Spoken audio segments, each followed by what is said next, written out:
Well, hello, welcome. How are you? Hi, I'm great actually, and thank you so much for inviting me. It's really a big pleasure to be here and perform a set for you guys. We are also really happy that you are our first guest. Nice. Really excited. Number one. Number one. So, for the people who don't know you yet, who are you and can you describe your sound a little bit?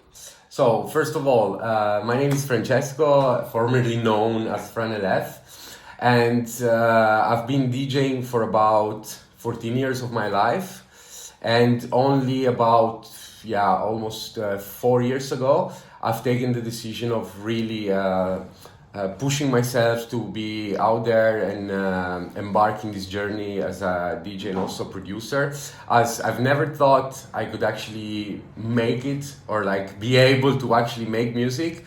But one day I just woke up and I said, this is my passion, this is what I love, so why shouldn't I be doing it and trying on doing this? So here I am.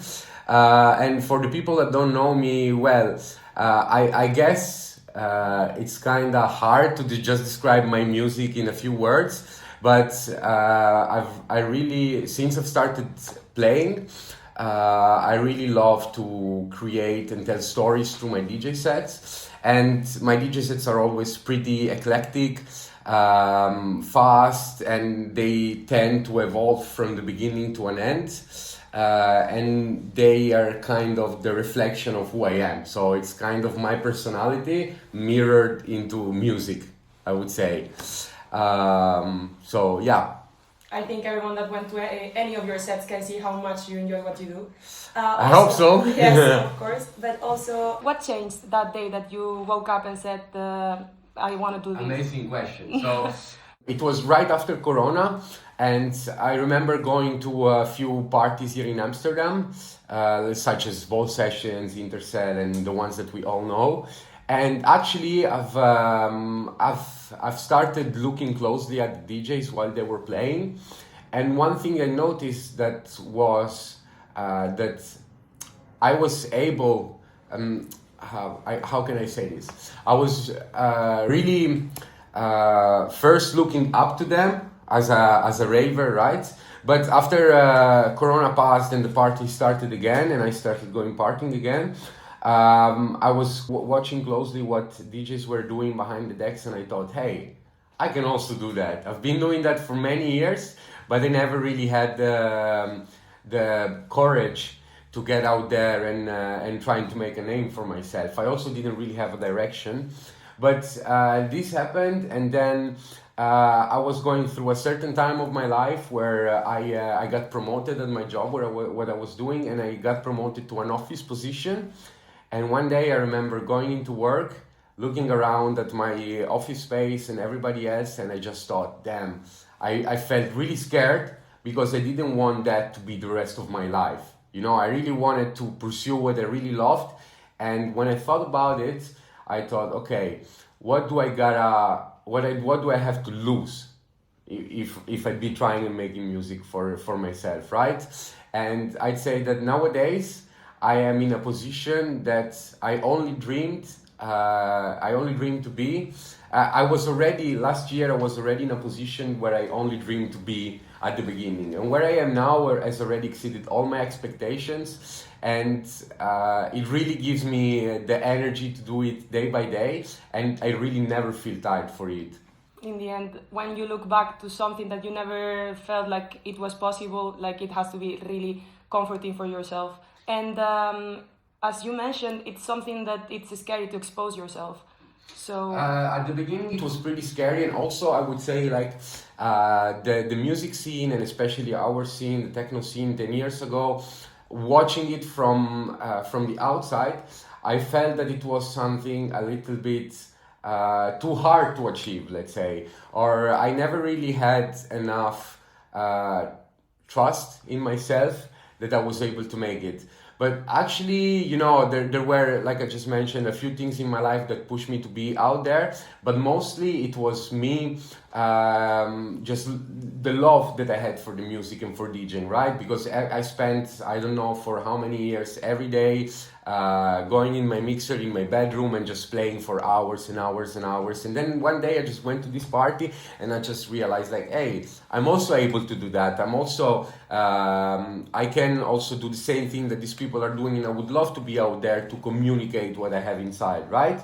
And I never really had that fire in me burning so hard until it actually just started, and I couldn't look back. I couldn't stop since I started. And nowadays I would say that for me there is really no plan B. Like it's either this or this. I can't really see myself doing anything else for a long term as much as I see myself playing and making music. No, I mean, I think I can speak not only for myself, but from a lot of people, not only that goes to your sets, but also that can listen to you through all the platforms that we have right now for music. And we are really happy that you took that step. How did it start? Because you say that you've been playing for 14 years, but then you have like a step point where you realize that it's either this or this. But before that point, how could you manage to have like a job and also doing this? Because I think that there's like, everyone knows that there's a lot behind the DJ, not only what we see. What we see, it's, as many people say, is the fun part in the sets, but indeed. The work that it's on the back. This for these 10 years more or less, no? Before you started really doing it, how was it? At first I really took it as a game, right? I had just started smoking weed, and I remember, I never had a rich family. So, and I didn't have a job, of course, as I was 15. So to be able to afford my addiction, if you want to call it like that, to be able to afford that, I used to sell like little quantities of weed around to my friends, and that's where the story becomes fun. So I once had a friend of mine that couldn't pay for what he bought. So instead of paying me with money, he had this really small, this tiny Hercules controller, where you could barely play 2 tracks while connecting to virtual DJ. And that was his payment. So back in the days, I had already started clubbing really young when I was 15. And I never thought about DJing until this guy gave me that little Hercules controller. And I just started, playing in my bedroom with virtual DJ and so on. And that was just the game, the first few years. But then I've noticed that I started really enjoying what I was doing. And I really started enjoying playing for myself or for my friends in small house parties. But young me always saw the DJing career or life as something unachievable, I would say. But then, as the years had gone by, I've realized that many things kept changing in my life. I used to live in Sicily, then I moved to Malta, then I moved to Amsterdam 8 years ago. And I had different jobs, I had different friends, I had different passions, but one thing just remained constant in my life, and that was the passion for music. Until then, right, fast forward to like 4 or 5 years ago, I went to this party, I started going into parties again, and I've noticed that I could actually try and doing something like that because I just had the skills, without really wanting to put myself on the market actually, but more because I just really love doing it. So something happened about, I think in the New Year's of 2022, I played in a very small after hours at a friend's place. And there was about, 40, 50 people. And I remember I had to play for about 2 hours. And I ended up playing for 6. Because everybody else was really enjoying themselves. They were going crazy while I was playing music. And there was a person that played a key role into this, which was Decadence, the Irish guy that's actually based in Amsterdam. Hi, Dylan. And I remember he came to that party. He had to play right after me. And when he heard me playing and he heard my music, without knowing who I was and what my name was, he came up to me and he told me, "Hey, dude, who the hell are you? You're playing sick music. I've never seen anybody playing like that in Amsterdam so close. So who are you? Where do you play?" And back in the days, I was really nobody. I didn't really have my actual DJ name. and hearing this from someone that was already making music, his music was already played, was already being played from Dax J, from other bigs of the scene, really gave me a lot of willpower and energy to get into this. And like now to answer the second part of your question, so how I've been managing, by instance, work and making music. Well, the answer is pretty easy. I don't have much of a social life, but what I always been hearing, like, and what keeps going into my head is a very fun and yet obvious sentence, but they always say work your 9 till 5 and then work your 5 till 9 to escape the 9 till 5, right? And I don't really do it because I want to escape my 9 till 5. Let's be clear. It's not that I hate my daily job or I'm unhappy with what I'm doing, so I need to make music and I'll be there because I want to be a VIP or like a big DJ. But and this is why also I still have my main job. I still have my regular job, and every day, no matter what, I finish from work and I hit the studio. And it doesn't matter if it's for making music, teaching music, fixing a party or fixing something for my label. I just really love what I'm doing, and I love the fact that I'm able also to contribute to the current scene, which is something that many people don't really think about, but sometimes I believe that for artists like me, you know, and especially for the ones that are a little bit bigger, it's very important to have a voice and to be able to contribute for the scene, to be able to support younger people and inspire them, you know, because when I look at myself, when I was way younger, I had a lot of favorite DJs and favorite producers, but I don't really recall seeing many of them speaking up for the new generations, by instance, you know. So being here and being where I am now, I would say it's a big honor, I would say, to be able to inspire new generations and help them getting close to music, whether it's close to the production world, whether it's close to the DJing world, whether it's just throwing a party and give the chance to the ravers to come and listen to their favorite DJs, and giving a chance from myself and from my collective to give a chance to the upcoming DJs and producers that are really talented and give them a spotlight. So being able to invite them for one of the party that we throw, being able to invite them to one of our label showcases, give them a platform where they can showcase their skill and their music and let the rest of the world see them. For me is the biggest reward that there could ever be, biggest than any amount of money, biggest than any how can I say, achievement that I can get on my own. The biggest achievement is to do something for the actual scene and the world of music. Yeah. In the end, right now, there's a lot of talented DJs, talented producers that no one is talking about, and the scene is more focused on people who have thousands and thousands of followers, when we have here in Amsterdam, not going anywhere else. Here in Amsterdam, we have a lot of new talents. Like for example, in our first EP, we had all of them are local, here from Amsterdam based. So with our collective is something that we are also trying to achieve, as you said, and we are really happy that you are matching the same goals as we do. Definitely. And just the last question about your beginnings. When did you go from just mixing to producing? Exactly when these things that I was just mentioned happened. So when I got promoted at my work, and when, by instance, Dylan saw me playing, I had already started producing, you know, but all those things kind of really pushed me to say like, okay, it's gonna take time, it's gonna take money, it's gonna take effort, but hey, what I got to lose, right? What should I be doing? Spend all my money and my energy Saturday night going partying or getting drunk or just having fun, or actually log in and work for the things that I really want? You know, we've got one life, and you know, we've got time, but if we don't take the first step, you know, time is always gonna go. It's always gonna be less. Exactly, it's never the right moment, or it's always the right moment. But you just gotta take the first step, and everything that seems impossible and difficult to achieve always gets easier as you keep walking towards it. Well, in the end, this is what we want. You know, not only to know about what you do and how you do it, but also what pushed you to do this? Because Yeah. in the end, like you said, to move the people that we have,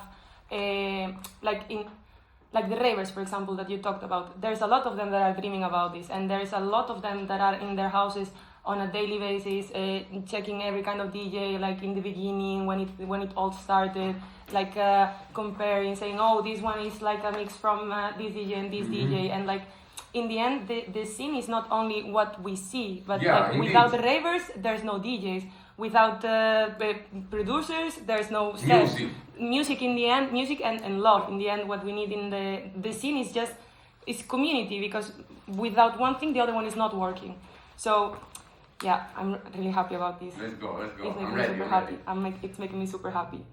So now we're gonna go a bit into how you prepare your sets. Okay. So, are you more like an improviser? Do you prepare them a little bit more?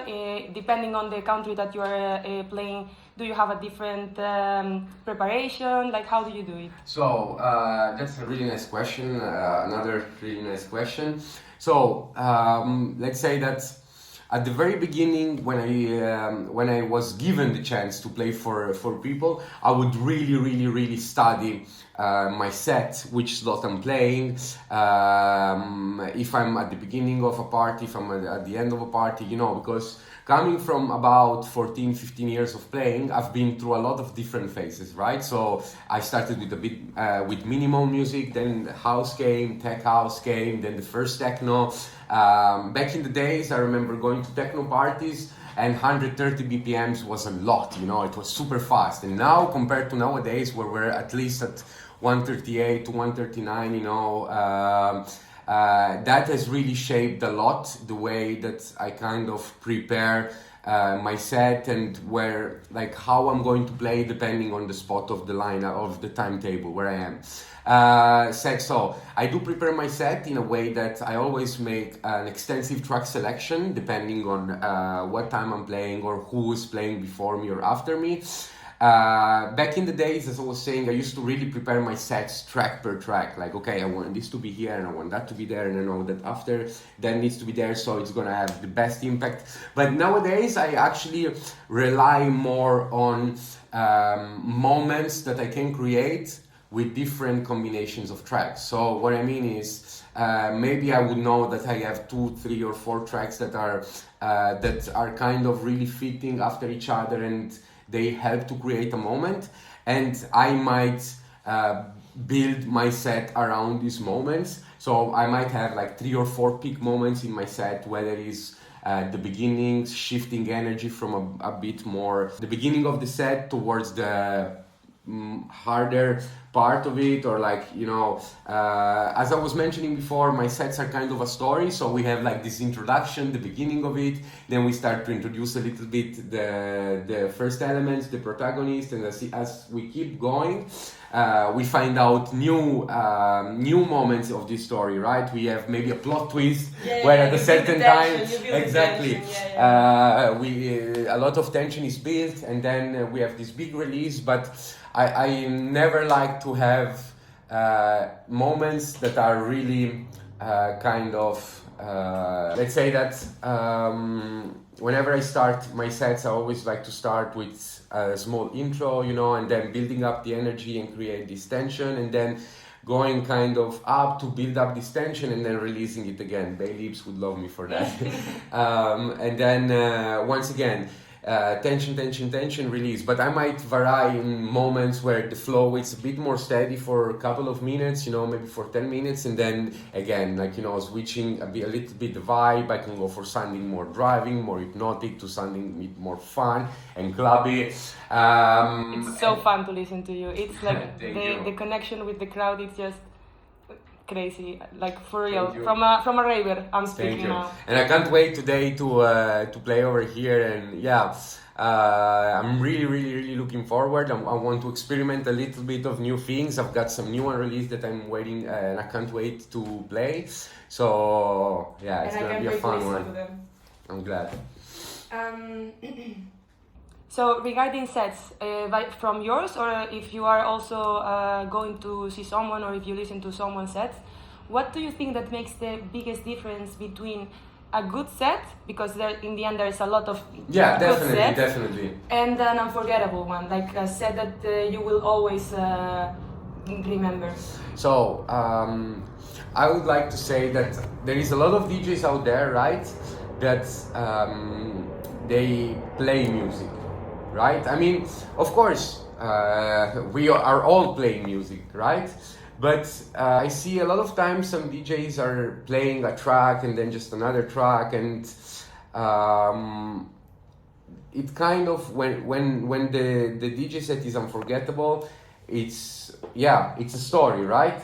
Every track is connected to the other. Every moment that it's built, it's not there because it happened randomly, right? But there is always intention in every track that's being played, and every track makes sense with the one before. It's not just a track and then another track, but the whole DJ set feels like a story. You can't really recognize when the track is being it gets in or out. It's just like a whole constant story that never ends. And I feel like it's a bit hard to do a set like that. It's definitely not easy. But by instance, some of my favorite DJs and acts are definitely Dux J, Steph Mendesidis, Schlar, and what's different in their sets is exactly this, that they're able to tell you a story while they're playing the set.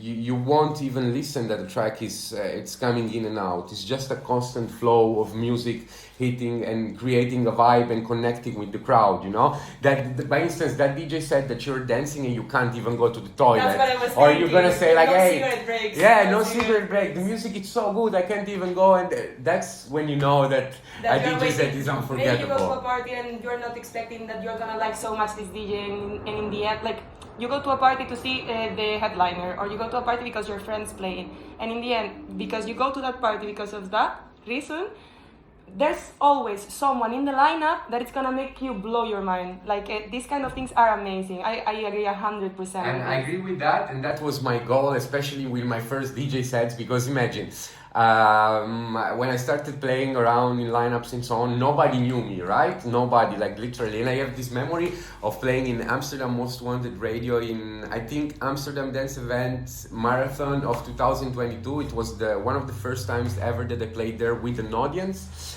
And I remember being pretty shy and introvert when I went there.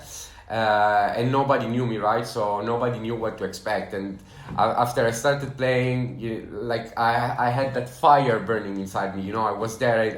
I wanted the people to really listen to my set, and I had prepared something track per track almost because I really wanted to show what I could do.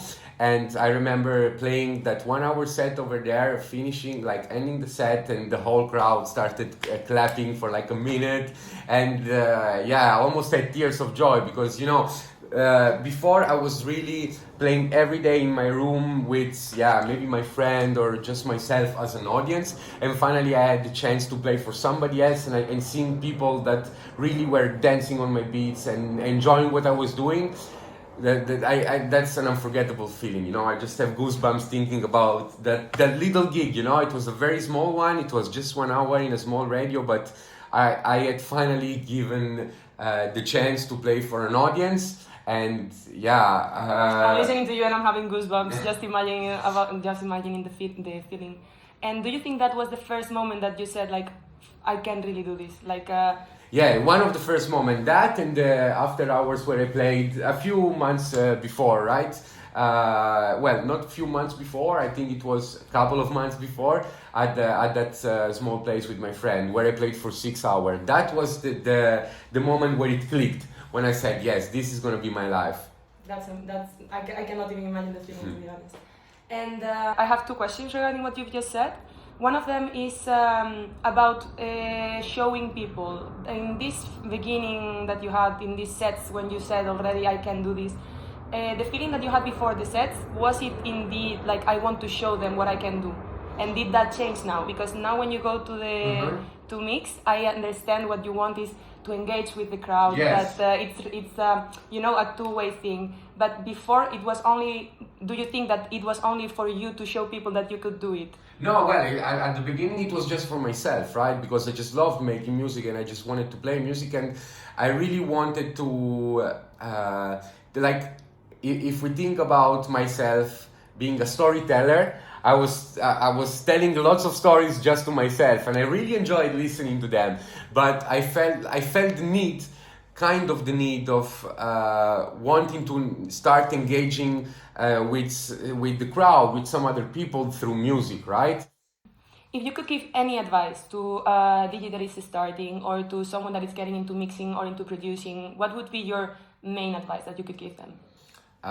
Just if you really love what you're doing, just do it every day. And I mean, of course, it's easy, but it's easy to say it. But you know, at the beginning, I kind of was chasing it, wanting to be out there. You know, at the beginning, I had this fire burning inside me, but I really wanted to be out there. I really wanted to show my skills, and you know, not being able to have a platform at the beginning to do so was really frustrating. And this is, I believe, the hardest part for somebody that's starting, right? To kind of get recognized, right? Because you need to be recognized in order to have people that want to listen to your music. But getting recognized and getting out there only comes with consistency and only comes with really being genuine towards what you love doing and yourself. I remember struggling and being really frustrated at first because, you know, I knew I had the skills, but I didn't have a platform. I didn't have a chance to show them, and that kind of worked against me. I was my first enemy because I kept comparing myself to others and thinking, hey, why are these people getting like a chance? They're getting recognized and I can't. But I was thinking too much about the goal and not about the process. So I would say get lost into it. Get lost into playing, get lost into making music, get lost into recording mixes, record as many mixes as you can. House mixes, experimental mixes, techno mixes. Get lost into production, you know, make music on music on music. Don't just make a track and look for everybody's approval, because you know, it's always easy to get approval from your friends. Everybody's gonna say like, oh, that sounds amazing, but of course they're your friends. What are you expecting? It's not so objective. No, and people that don't know you, right, normally they won't come and listen to you if they don't know you.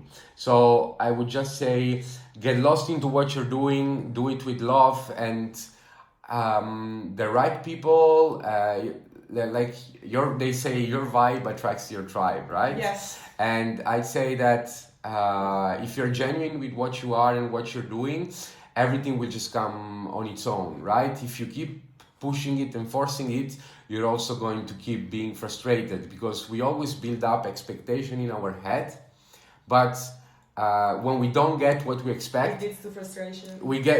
It leads to frustration. So the moment we are able to detach from all of this and really get lost in the process, we're also going to learn to enjoy everything that comes on our way, right? And feeling it like, how can I say? Nothing is really just given to you. What you have, and the name you build for yourself comes with time, and it can only come and be built through time and through patience, being patient, but also consistent in what you're doing, right? So, by instance, a lot of people always ask me, hey, like you know, the question that you just said, but if we want to have a comparison, right? If we want to get fit and we want to go to the gym. But in order to get fit, if we go to the gym, we need to eat well, we need to be consistent, we need to go every day, and we're gonna start seeing some results after months, maybe a year, 2 years.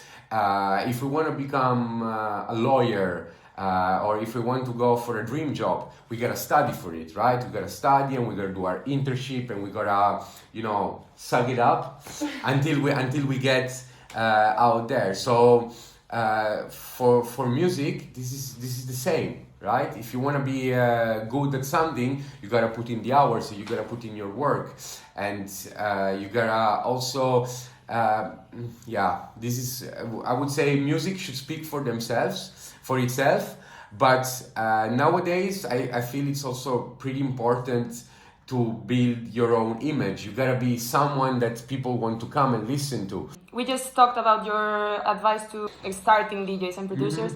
And which advice would you give to your younger self? To not rush, to really not rush and give time to everything. Be able to just, like I just said, enjoy the process rather than pushing it. Because as I mentioned at the beginning, I kind of had this fire burning inside of me even too much. And then actually I remember when I first got in contact with Nastya, where I just had one of my latest releases. She had proposed me back in the days an EP on her label. It was more than 2 years ago. She proposed me an EP on her label, and I was still really running and wanting to get everything so fast.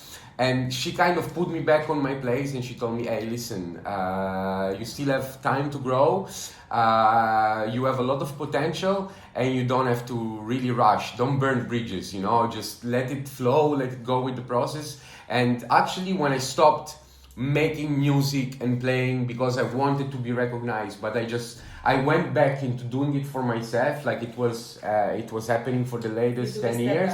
Exactly. When I took a step back, then things started working again, because like I said, I got lost in the process. I got lost into making so much music. I got lost into playing so much that once again, I was doing it for myself, and I didn't have any expectation that I was just, jeopardizing with myself wanting to be there.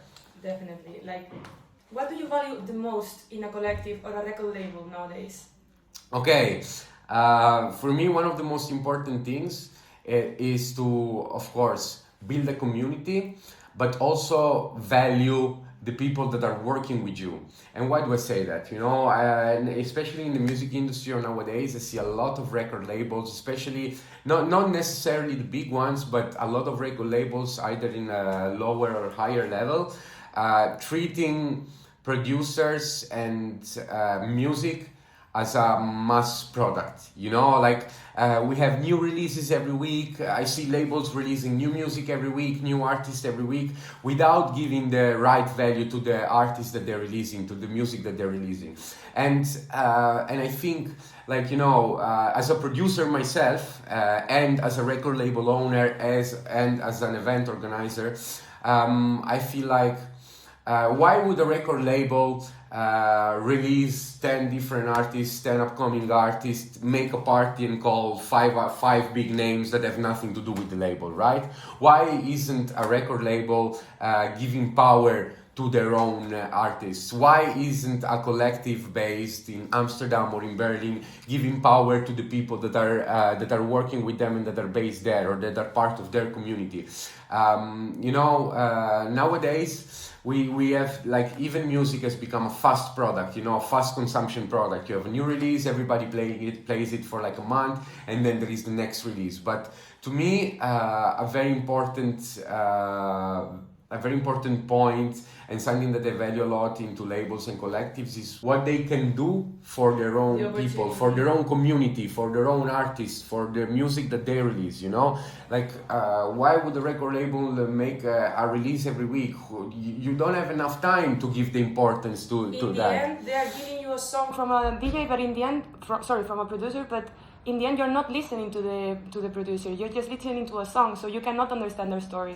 So indeed, that's it. But also, if you release music every week and you don't give you don't give the right promotion to it, there is so much music that is being released every week, and if we don't really spend enough time to give it to our audience, if we don't spend enough time to promote it well, and to make sure that it's heard out there, it's just going to be forgotten in the same week that the label took to have it out there. And to me, that's really crazy, because as a producer, sometimes to make some music now, it might take me a couple of hours or a week to make a song or 1 month, but everything that I've acquired in order to be able to do so in such a short time, if we can say it like that, it's been years and so much money of me and so much time of me on Ableton, spending my money in production courses, bumping my head to the wall, making mistakes and going over and over it again in order to be able to make that one song in a couple of hours, on days, on weeks. So when I give to a label a song or an EP that it took me so much time and even much more time to be able to do so, it's almost it's such a pity that then my music is just heard once and be forgotten because the next release is already behind the corner, you know. And so to make it short, I really value when labels and collectives can give power to their own communities and their own artists and everybody that is working with them. We can see that in Vibrant, for example. Yeah, thank you so much. Could you tell me a bit more about the collective? What you've built and what you're trying with your collective? So Vibrant was born about 4 to 5 years ago, and it was actually my partner's idea, Synergy, that is not here today, but I say hi.